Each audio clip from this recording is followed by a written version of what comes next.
Hello everyone, today we're taking a look at these Eachine SkyZone Cobra X Goggles. These goggles just might be the best goggles for those that wear glasses, like I do, but I don't wear mine for flying. Now, I did start out on box goggles, but I've been in the hobby for about 5 years, so I've made other investments as well.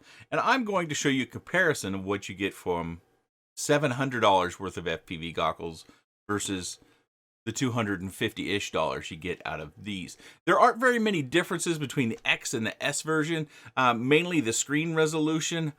There's a language difference. You only get Chinese and English with the S version. There's also a DVR difference, but that's really it. Now, I would suggest, even though I haven't had the Cobra S goggles, I would go for the higher screen resolution because you're probably going to want it. Right? We always want more dots per inch. We always want more resolution. And that's not all that's in this box goggles. As you can see here from the faceplate, we have extra space that's made in here for our glasses. And I have got about a decade or 12 years worth of glasses out. Look at those old guys. Look how dusty those things are. But my widest set of glasses come in at 137 millimeters. There's these guys right here. So I'm going to put them on. And I'm going to put the Cobra goggles on here, and we're just going to place them on my face. You can see my glasses go right inside. There's a little bit of light leak I can see from the lights right around the edges, and they have these little pieces that you can put in the edge, little foam pieces. There's 4 of these that come in the kit. You could put those, and they're sticky. You could put those on the edge and maybe carve out a groove for the arms on your glasses to block a little bit more of that light leak. It also comes with a faceplate that is removable, so maybe if it gets sweaty or dirty, hear that?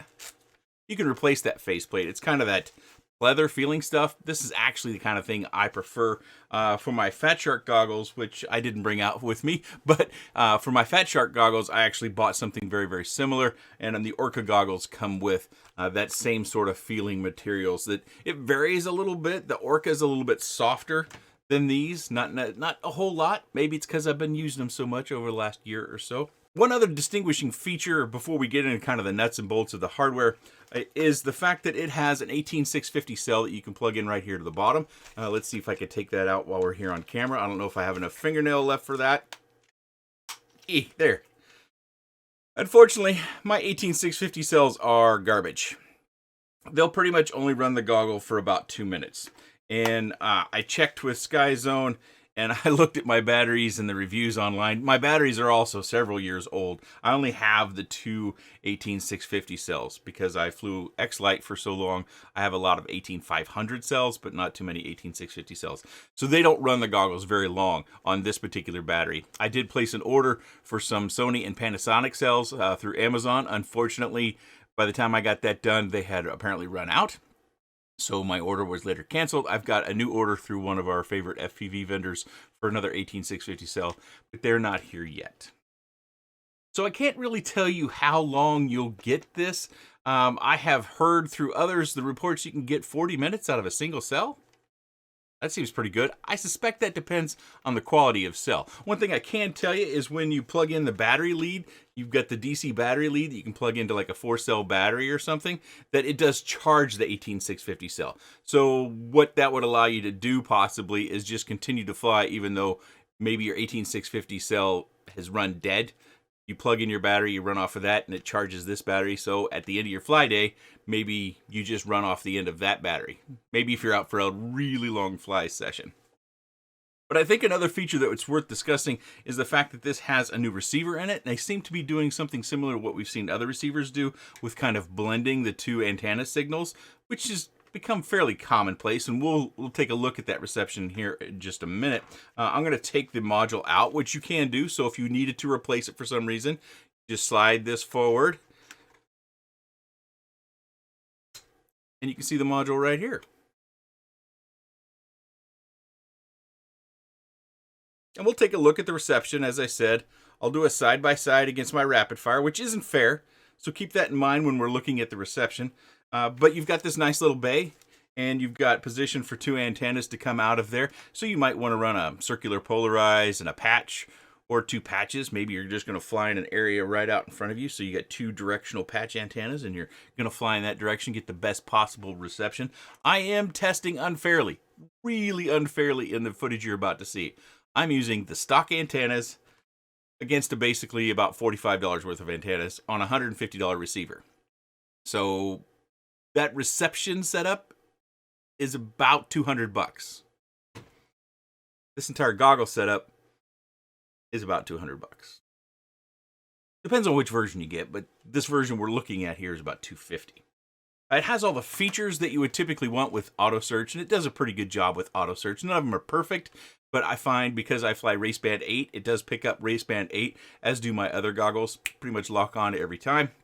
It's got some interesting rollers right up here. This is how you navigate the menus, and they do depress as well. They feel normal. They're kind of clicky. You can hear that noise. And then you've got your DVR button over here, and you've got your on-off and your channel searching buttons over there. And then across the bottom here, let's see if I can do this in reverse. You do have your HDMI port. Is that your audio video in there? And then we've got our SD card right there. What's over here?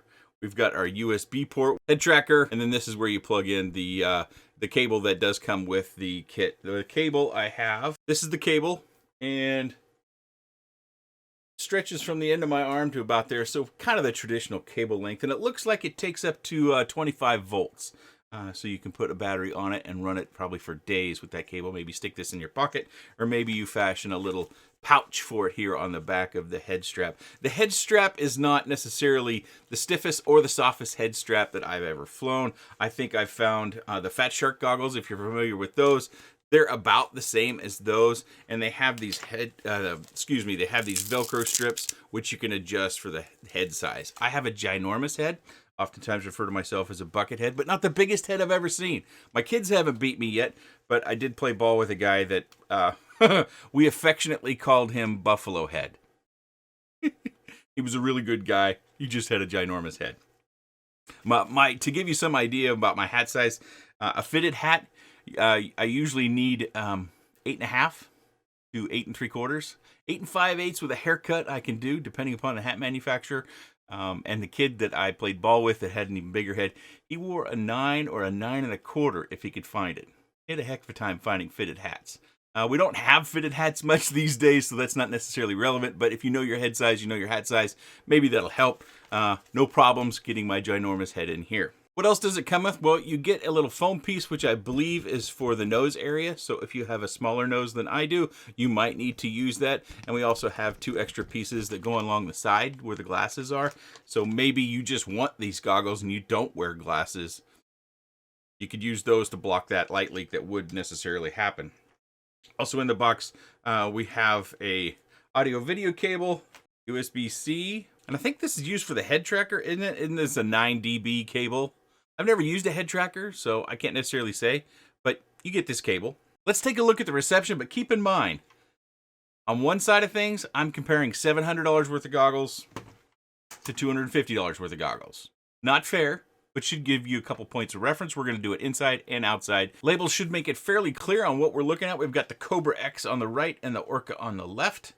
Orca, of course, is running rapid fire, and I did update my rapid fire some time ago, but I haven't seen an update for it since, so I do believe I'm running the most recent version of rapid fire.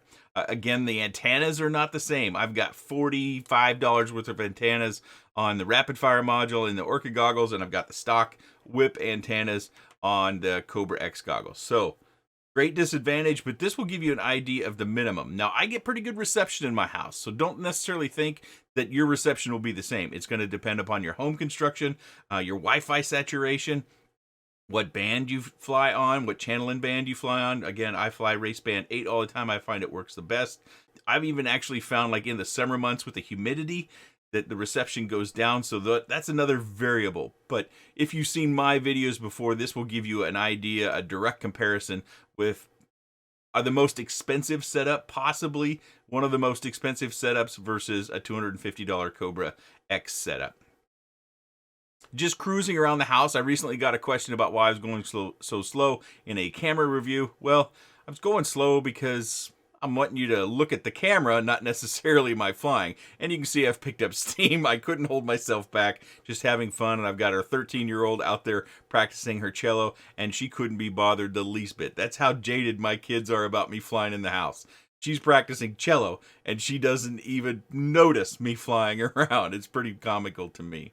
On the DVR side, it is worth noting that the DVR on the Cobra X is MOV file format, and it's MJPEG on the Cobra X, and it is 30 frames per second. Let's jump into the outside flight footage. This wasn't that long ago. This might have been the same day we saw some footage from my camera view. There was 4 flights in there, so pretty good chance at least one of those flights might have come on this day. I'm just flying a little 2S guy around with the Cat Ant Light on a little, it's a 2.5 millimeter kind of custom thing. You can see that the name I put on it is Generic Q. Just one of those quads that I try different things on when I'm out testing. And this gives you an outside sample. I'm going to, extend. I'm not doing a range sort of things. It's not really kind of what I do. And range is going to depend upon a lot of things. If you use a patch, you'll get way out. And if you're clear line of sight, if you're in a big open field with no obstructions, this is more kind of what I would think would be more normal unless you're flying bandos. Bandos are a whole different ball game. But, kind of everyday dad flying, I guess is what I would call this. We get the house in the way, my neighbor's house in the way. We get to see a little bit of the reception and breakup comparison.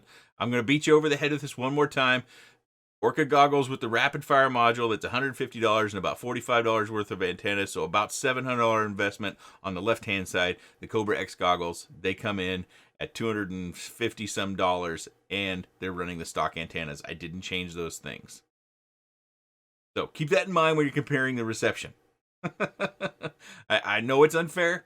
I wanted to do it this way so that you got an idea of if you just broke the bank and spent every last dollar, what you would get versus if you saved 65% of your money. Maybe bought some extra batteries and a nice charger and a new quad or what have you. There's a section of it coming up that I really want to kind of talk through so that you get to see it. I go over across the street behind my neighbor's house and I kind of sit down behind their brick wall that should be coming up here in a moment. And that was another point where I was just trying to do some testing when you get something between us. I've gotten 2 of my neighbors' houses between us and kind of testing the reception. Oh, I should mention that this quad has the Eachine Nano VTX, the V1 in it, and it's running 400 milliwatts. So that's something else that I guess is a variable within this comparison that you should be aware of. Some people will swear by that VTX and some people won't. I think for a good cheap VTX, it comes in around $12. Kind of hard to beat. I've tested that VTX before and was surprised at how far I could get around my neighbor's house. Again, just kind of dad flying around the neighborhood. I was pretty impressed for $14. So I've been running those in quite a few. The V2 came out, and pretty much the only difference with the V2 is it has a microphone, and the microphone isn't of high quality, so the audio you get out of it isn't very good. So whether it's V1 or V2, I just buy the cheapest one. I don't always buy the cheapest one. I've got some VTXs I'm going to show you. I've also used the Rush mini tanks. They're another high quality VTX. It's always worth investing a little bit more in a prized quad from time to time. We've seen a few minutes of this flight footage. If you do need to, you might want to scroll back and maybe slow down the YouTube playback. Maybe you've already done that. But if you really wanted to go frame by frame and kind of break down the reception and which one's better, you should be able to do that. So you've got to see the reception. We kind of talked through the goggles, and it's funny, while I was talking, I refreshed the page on Banggood, and I've been talking about these coming in at $250. Refresh the page, the price has changed. That's how this hobby works. $224.99 for the X version. The S version comes in at $169.99. You could probably find a coupon to apply that down below. It's probably going to be a generic coupon, not specific to this product, so you might get only 5 or 7% off, but I'll be sure to link any valid coupon I can find down in the video description below. Now let's take a look at the menus and stuff, and it's really hard to record this stuff, at least for me, inside the goggles, but I wanted to give you an idea of how the menus and the layout looks. In the goggles, of course, it looks much better. You don't have glare from lights and a secondary camera with a glass lens on the front of it trying to capture that image.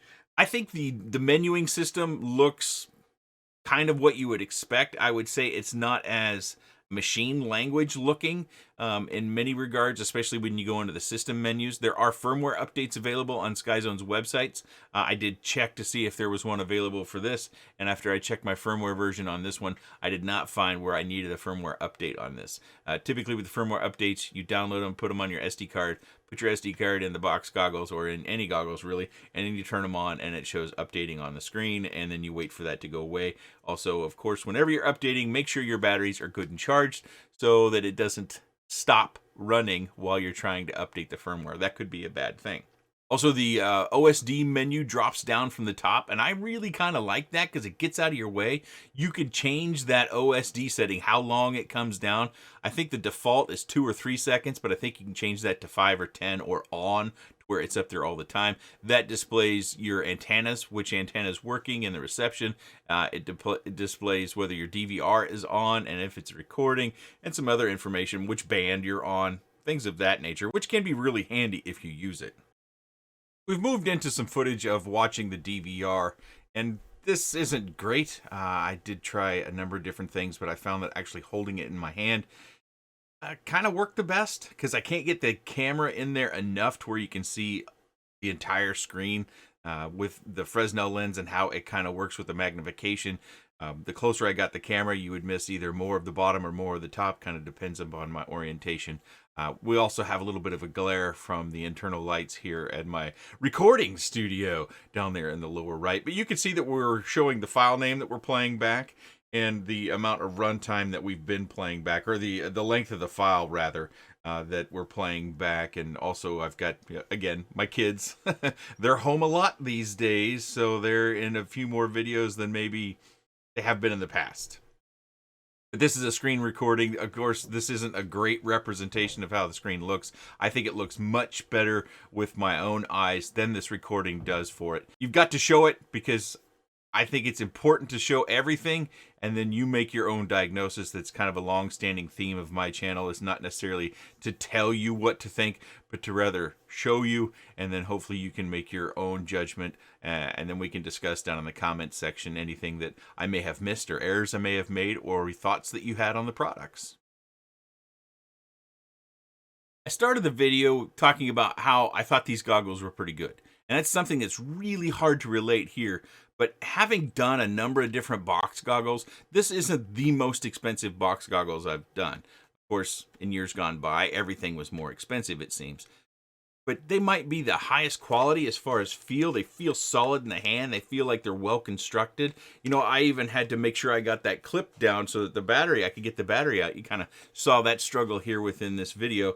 And at $224.99 for the X version, I think it's a really high value. And I think if you wear glasses and you need glasses for seeing something up close, I really can't say that you shouldn't buy this. There's no reason why you shouldn't buy this, in my opinion. Through my use cases over the last 2 weeks of flying these around and using them with different quads, I have found the reception to be pretty good. You know, it's not $700 good, but it's pretty dang good, of course, and I'm still running the stock antennas. The DVR is one of those things that, for me and what I do, I really want the 60 frames per second. This only does 30 frames per second. There's really only one DVR in the market that does 60 frames per second analog, and that's the Orca goggles. So that's the premium that I paid for. That's why I went for those goggles. But these goggles are also smaller than your traditional box goggle. I would say you're maybe an inch smaller than a traditional box goggle. I tend to give stuff away, so I don't have any to compare it to. But if you want to, hopefully I can get that in frame. I think that's about, trying to line that up, the nose of my Orca goggles versus the back. I think that's about straight, pretty close. So you get an idea, these goggles aren't all that big either. And there's really only, for people who need to wear their glasses while flying, there's really only two other options. The FXT Vipers and the Hobby King Quantums. The Hobby King Quantums came out a couple years ago, and the Vipers, I think, came out last summer. Not this past summer, but the summer before that. So you have to do your shopping if you're looking around, but I think that if you got the $225 and you need to wear your glasses while you fly, I would definitely go for these goggles. Are there other options out there on the market? Is there something that I'm missing, something I've missed in this review? Please let me know in the section down below. But if you do have any other comments, questions, suggestions, or otherwise, please let me know in the section down below. I appreciate your time. Thanks for watching.